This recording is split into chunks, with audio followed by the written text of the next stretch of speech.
नमस्कार दोस्तों, आज है फाल्गुनी मास की द्वादशी तिथि में व्रत की पालना किस तरह से करते हैं और इसमें हमें द्वादशी तिथि में तुलसी माता की कहानी अवश्य सुननी चाहिए।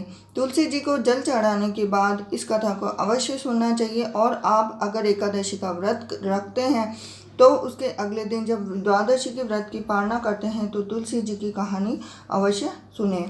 तो आइए दोस्तों, हम सुनते हैं तुलसी जी की कहानी।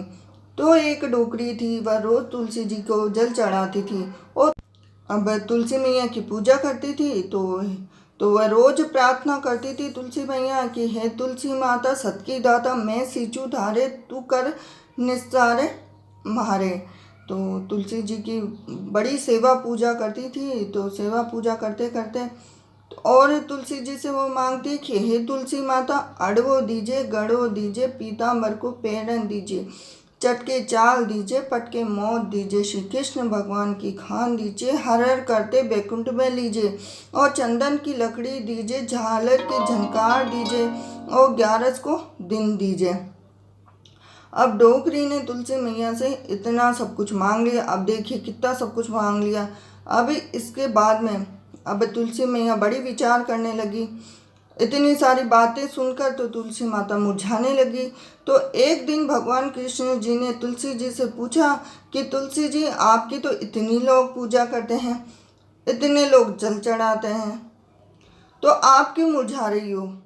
तो तुलसी माता बोली कि एक बुढ़िया इतने सारे वरदान मांगती है कि मैं उसे सब कुछ दे दूं, फिर भी श्री कृष्ण भगवान की खान कहाँ से लाकर दूं? तो वो आपका कंधा मांगती है, अब वह मरेगी तब उसे आपका कंधा कहाँ से दूं? अब इतनी बार जब दोनों के बीच में वार्ता होती है तुलसी मैया और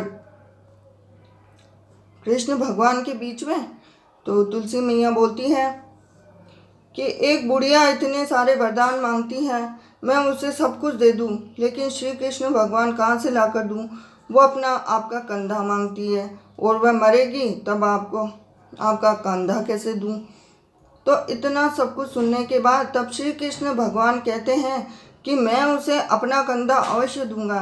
यह बात सुनकर तुलसी माता फिर से हरी भरी हो जाती है। अब एक दिन 11 के दिन बुढ़िया माँ शाम को मंदिर से दर्शन करके आ रही थी, तो रास्ते में जाकर ठोकर खाकर गिर गई।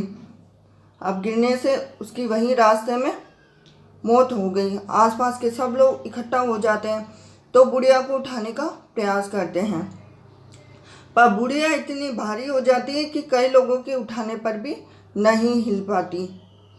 तब तुलसी जी भगवान कृष्ण से कहती हैं कि भगवान कृपा करके अपना वचन तो पूरा कर दीजिए। तो भगवान एक बच्चे के रूप में वहाँ जाते हैं। तो वह बोलते हैं कि हे माई, मैं आ गया हूँ, तू अड़वो ले, गड़वो ले, पीताम्बर को पहन ले, श्री कृष्ण भगवान की खान ले और बैकुंठ को बास ले। इतना सुनते ही बुढ़िया की मृत हल्की हो जाती है और इसके बाद में वो लड़का जो भगवान कृष्ण था उसे अपने कंधे पर उठाकर बैकुंठ को ले जाते हैं। तुलसी जी की कृपा से बुढ़िया माँ को इस संसार से मुक्ति मिल जाती है और भगवान के बैकुंठ में जगह भी मिल जाती है। तो हे तुलसी मैया, जैसे उस बुढ़िया को इस संसार से मुक्ति दी, वैसे सबको देना। कथा सुनने वाले सभी श्रद्धालुओं की मनोकामना पूर्ण करना। कथा अधूरी हो तो पूरी करना और पूरी हो तो उसको मान रखना। तो ये थी तुलसी मैया की कहानी। और जब एकादशी व्रत की पालना की जाती है तो उसमें द्वादशी के दिन अगर आप ये कथा सुनते हैं तो आपके सभी एकादशी के व्रत की पालना संपन्न हो जाती है। तो आप अवश्य सुनें और आशा करती हूँ आपको ये तुलसी जी की कहानी अच्छी लगी हो। तो वीडियो अच्छा लगे हो तो वीडियो को लाइक कीजिए, चैनल को सब्सक्राइब कीजिए और बेल आइकन को ज़रूर दबा देना। और इस तरह से आप हमेशा जब भी तुलसी मैया को जल चढ़ाएं, तो जब भी आप जल चढ़ाएं, जल चढ़ाने के बाद में थोड़ी देर, कम से कम भी ये कथा होती है 3 से 4 मिनट की कथा होती है, तो आप ये कथा ज़रूर सुन लें। इस कथा को सुनने से आपको जितना भी फल मिलता है उससे आप जो भी इच्छा रखते हैं उससे दुगना फल मिल जाएगा। तो आशा करती हूँ आपको ये वीडियो पसंद आया होगा।